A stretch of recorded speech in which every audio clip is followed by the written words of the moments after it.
Welcome tonight to the Opportunity Zones meetup. My name's Carl Dakin.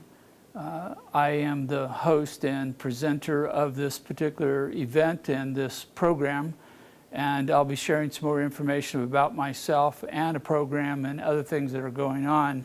The primary purpose of our program here, why we get together, is that Opportunity Zone tax incentives have the potential to greatly help economic strength of communities all over the United States and in the territories. And in some cases, they may be like the last potential opportunity to help communities that are in distress, to turn them around, to revitalize them. In other cases, it can help an industry come into a community to improve the economic strength. And along the way, there's lots of opportunities for individual businesses and projects that can be helpful toward the business as far as access to funding, as well as to the community in which they're situated. So what we try to do is share information about opportunity zones, the laws, the regulations, the continuing interpretation of those regulations, and then provide case studies or do deep dives on issues that would help people understand better how to put this into practice, how to implement this to gain the full advantages of this and help themselves and their communities while they're doing that. So tonight's program, we're going to talk about a project that is brewing up now called Green Plant Industries, and we'll be getting into more detail about it, because it is an innovation hub concept as we're designing this. It's intended to establish one or more industries within a rural community for job creation and to help that community build back to its former glory. And at the same time, it serves a purpose by providing products and services outside of that area to other places within northern Colorado, the state of Colorado, and across the United States. So it has that potential, but as like all good projects, we got to start somewhere. We're going to share with you tonight a little bit about where this is at, where it's going, and how quickly it may come together as a project. As I mentioned earlier, my name is Carl Dakin. One of the hats I wear is with Dakin Capital. This is a consulting service that helps people design, stage, and manage capital campaigns. Usually I work with companies to get them ready to receive capital, to make sure that they have all the information, they're organized so that they can present themselves in the best possible manner to different sources of capital.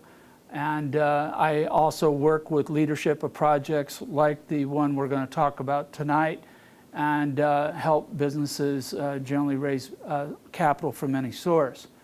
One of the other groups, one of my other hats is Invest New Mexico. This is a group that we have established to help small businesses in New Mexico take advantage of Opportunity Zone laws. We are putting together a series of funds down there, from angel funds to individual directed investment funds, which we'll talk about a little bit, and essentially trying to do the same thing as what we're doing here in Colorado. The state of New Mexico has just approved another $100 million out of their severance taxes to go to small businesses. And we're scheduled to meet with the governor's office in a few weeks and discuss better ways to make that happen, trying to overcome a lot of the obstacles that continue to challenge how to get that money where it's needed most. And we'll be talking about some of the models we're talking about tonight, or some of the things we're going to share in meetings down there in a couple weeks. The last one is the newest hat that I'm wearing. It's the Colorado Center for Innovation and Community Capital. This is a company we launched in October of last year. Its idea is to be a concierge full service capital management type of company. And so we select businesses that meet our qualifications, and then we will invest in the campaign. We'll bring the people, we'll bring the money, advance the cost to do the entire campaign to overcome the general lack of time or lack of money or knowledge that a small business may have, which stands between it and its ability to raise the capital it needs. So we're right now taking applications for this, and again, I'll talk about this in a little more detail in a moment. So for tonight, a little bit on updates. As many of you know, late December last year, the IRS issued the final regulations on opportunity zones. This was supposed to clear up a number of things. It actually created a few areas of confusion. There are some things that they're still asking for opinions or interpretations on. But what we have seen is some clarity in the issue of depreciation recapture. So if you have an investment that ordinarily at the time of sale, before you calculate your income and calculate your capital gains, you have to go through a recapture of any assets been depreciated, whether it's the real estate or it's equipment or something. Under an opportunity zone, there is no recapture.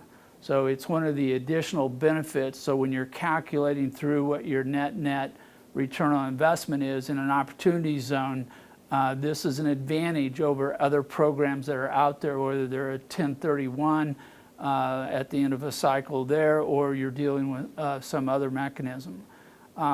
The other thing that we were seeing is that prior to the final rules, it was possible for a landowner who had had land prior to 2018 to roll over their money into a business that would develop that land and retain up to a 20% equity interest in that new project. The new rules say on one hand that you can't, and on the other hand that you can, and there's a debate now going back and forth over this, and the expectation is it'll resolve in the way that the original proposed rules were, that says there's no problem with you rolling into an investment because you would have been able to do that anyway if you sold the property. Why would you be restricted from putting it into a property you know instead of one that you give to somebody else? So those are a couple things that are going on with regard to the final rules on this.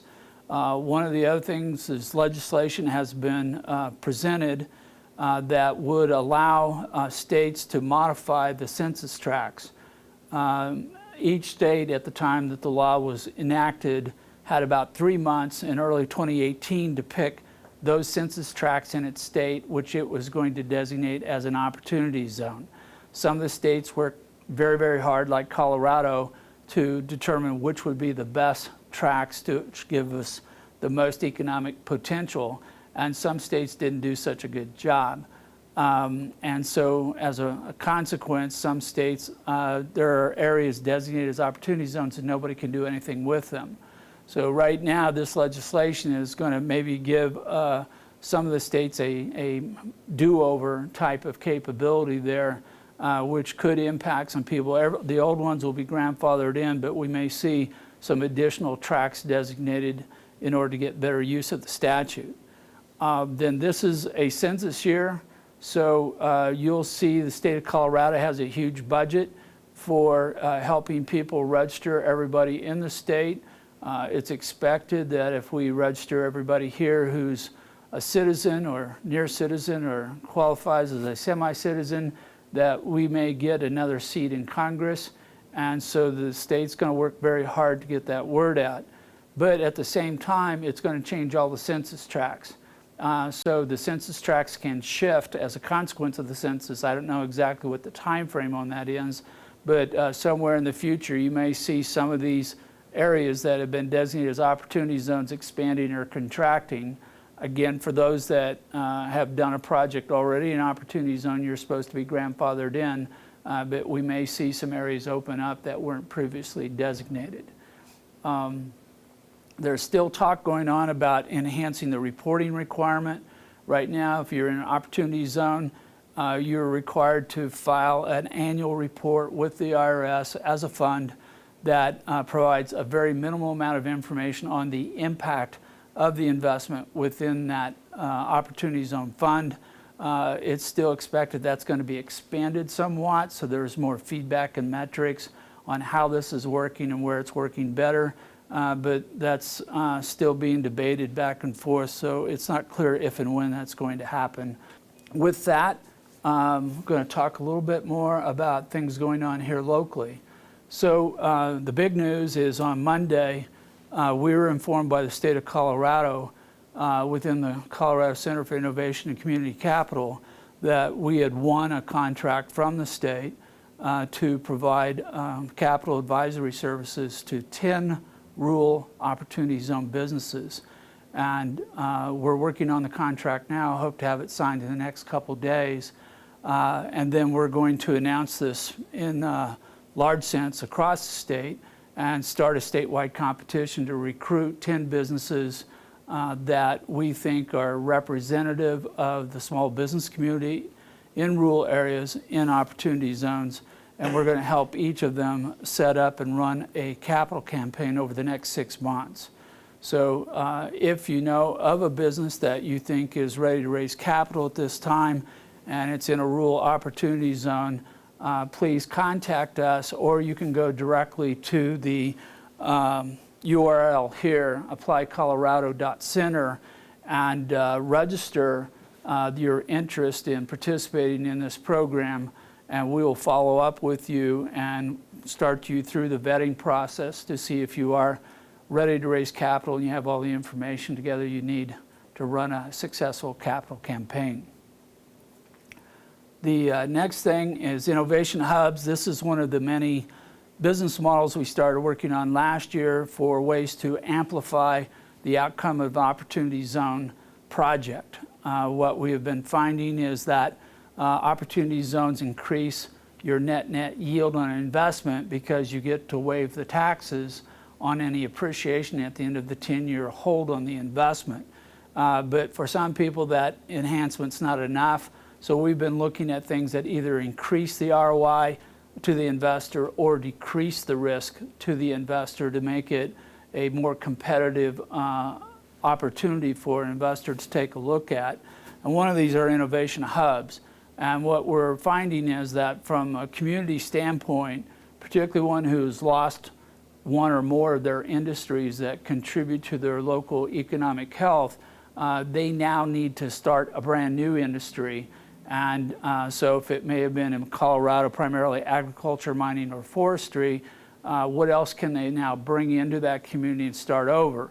So you've seen in Montrose and Grand Junction as an example that they're focused on outdoor recreation, and they have complete industrial parks that are now coming up out of the ground and recruited in manufacturers of bicycles and tent makers and other types of outdoor gear to position themselves there, and recruiting them from other states or starting up new companies. So this is an example of building an industry from scratch using whatever is available within the community. And this is a mechanism that we think can help do this in a more diverse setting across a variety of different industries where a city that might not ordinarily be considered a candidate could actually put together and start a new industry by creating a cluster of businesses with a common interest. What we advocate for is that each of these hubs has a highly focused theme so that it's very easy for a business to identify whether they should be associated with the project or not, which is different from most incubators and accelerators, which are kind of anybody who shows up is going to be invited to come in and participate. So in this case, it's going to be an application style. People are going to have to demonstrate what they're bringing as well as what they need to the table when they join in on this. And this is the model we're going to talk about tonight with Green Plant Industries. The other model that we're working on right now that's gathering a lot of interest is we're calling it innovation housing. Primarily, we're talking about workforce housing. Every opportunity zone that we have seen has some need for new additional workforce housing, which is at the 60% of average median income down to about 25% of average median income, which is the lowest bracket of income earners. And they all have a challenge. So how can we create new houses that are affordable without being limited by the federal regulations that right now are impossible to attain, particularly in high-priced areas like Denver, where the property values have exceeded the growth in income. And so we've come up with a model where we technically pre-sell the properties in advance to employers who make it available to their employees during a term of time running from 3 to 10 years. And then it's sold to the employer at 90% of market, who flips it to their employee at full market, but puts the down payment on the property. So it becomes a wealth building mechanism for the employee. It helps improve the health of the community. It increases employee loyalty to the employer, and the employer may even make money in the middle of this, depending upon how well the market performs. So we're working on a project in Montrose, Colorado right now, hoping to have it all papered out so that we can test it with all the participants by next week. And if everything comes together, we'll create an Opportunity Zone Fund dedicated to this particular project and raise somewhere between $1.5 to $5.5 million, depending upon whether we mortgage any of the particular project. So those are three that I wanted to bring to your attention that we're working on, that probably our next session, when we hold it, of this meetup group, will be focused on housing and on this particular model because we may be launching it at that time.